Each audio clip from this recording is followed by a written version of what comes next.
Hi, this is my 1994 Range Rover Classic long wheelbase. It's finished in Alpine white, and today I'm going to give a quick walk around just to show what a mostly stock Classic looks like. So this car has had the air suspension removed and coil springs installed at stock height. So it's currently sitting as a stock one would with 235, 70, 16 tires. So just for reference for people out there who might wonder. Yeah, let's go around and take a look. Start on the interior.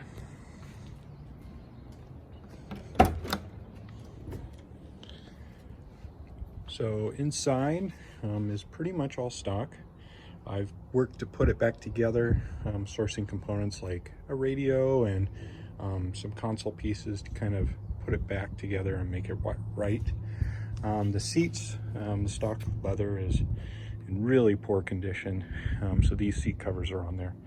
The plan is to this year put new leather in here just to kind of do the interior restoration.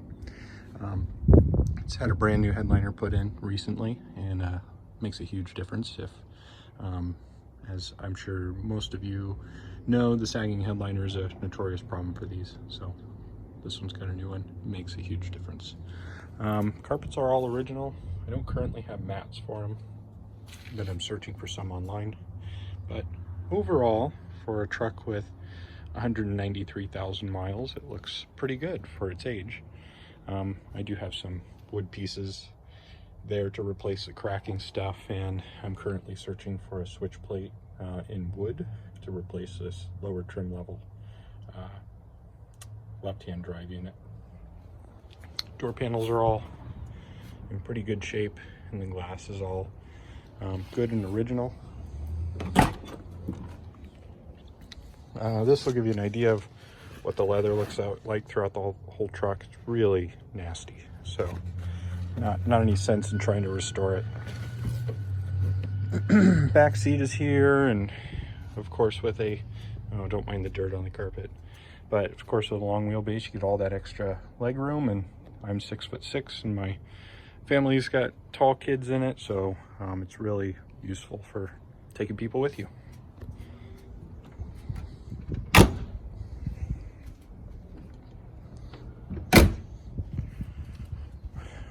Next, I'll open up the engine compartment. We can take a look in there.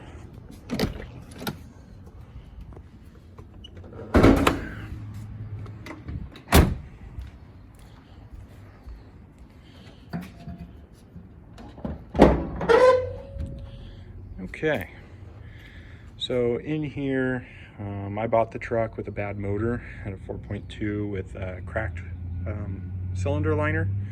And so it was consuming quite a bit of coolant and filling the crankcase with coolant. So I searched for quite a while for a 4.2 in good condition to swap in, and just wasn't able to. And what I ended up settling on was a good condition 3.9 that I put in here. And it's adequate, just like the 4.2 was.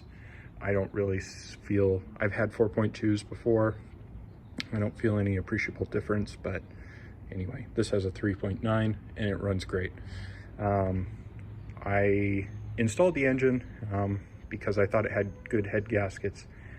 Then about 3 months after I put the engine in, started developing a misfire. Ended up being the number 1 and number 8 cylinders in the front corner and the back corner were consuming coolant, and so I pulled the heads off, had the heads fully refurbished, skimmed, and installed new head gaskets, composite L-ring head gaskets, and I performed the ARP head stud upgrade, which is a huge must, I think, if you're going to go through the work. But while I was in there, everything was cleaned, and it's got all new hoses, clamps were replaced, and vacuum lines and hoses, and just anything and everything that could be replaced while I was in there within reason. I mean, I didn't go in and rebuild AC compressor, or the alternator's so good, but All the injectors were sent out. They were flow tested, cleaned, new internal filters put in them, and then fully matched. So now the truck runs smoother now than I think they ever did. And so anyway, it pulls great. The transmission, I basically have just changed the fluid and just monitored it.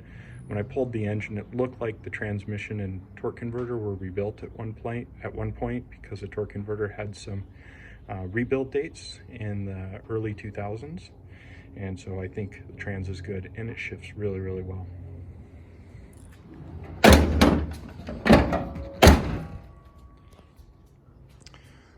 Next we'll do a walk around on the outside of the truck. This is Alpine white. It's kind of an off-white, but this truck was daily driver duty for a family that started out in San Francisco and then moved to Seattle. I'm the third owner, but it's got some battle scars from being a daily driver. So up here, this fender's a little wavy because the lady scraped up against someone else in a parking lot, and it just wasn't repaired right. You can see evidence of that in the hood. And then as we go down, this here, it's kind of hard to capture, but no, you can see it.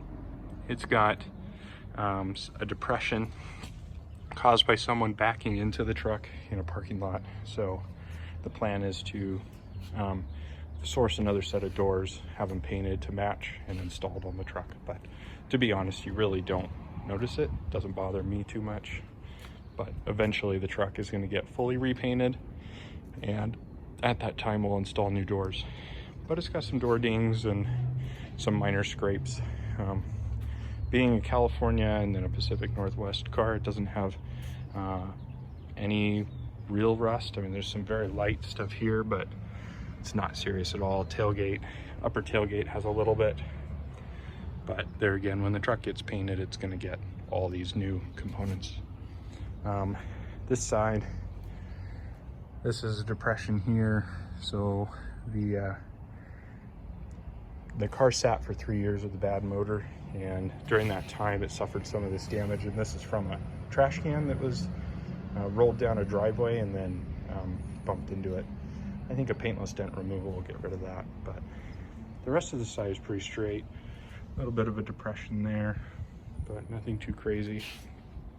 So anyway, I just thought I'd do a walk around in my Range Rover Classic, and hopefully it answers questions and shows people what a good stock truck looks like, and you know, gives a good idea of what a good starting point is. Should be noted that this truck was purchased for $2,000, and I've got maybe about $4,000 into it, just doing little repairs and buying things, and the engine and having all the work done on that to bring it up to snuff. So about 5 to 6 grand invested overall so far, and it runs and drives really, really well. So I think it's absolutely worth it, and just want to advocate that saving these trucks is not the easiest thing to do, but I think it's a lot of fun, and deals can be had if you just buy a truck that needs some work and do the work yourself. So if you have any questions, post them below, and I'll be happy to answer. Thanks.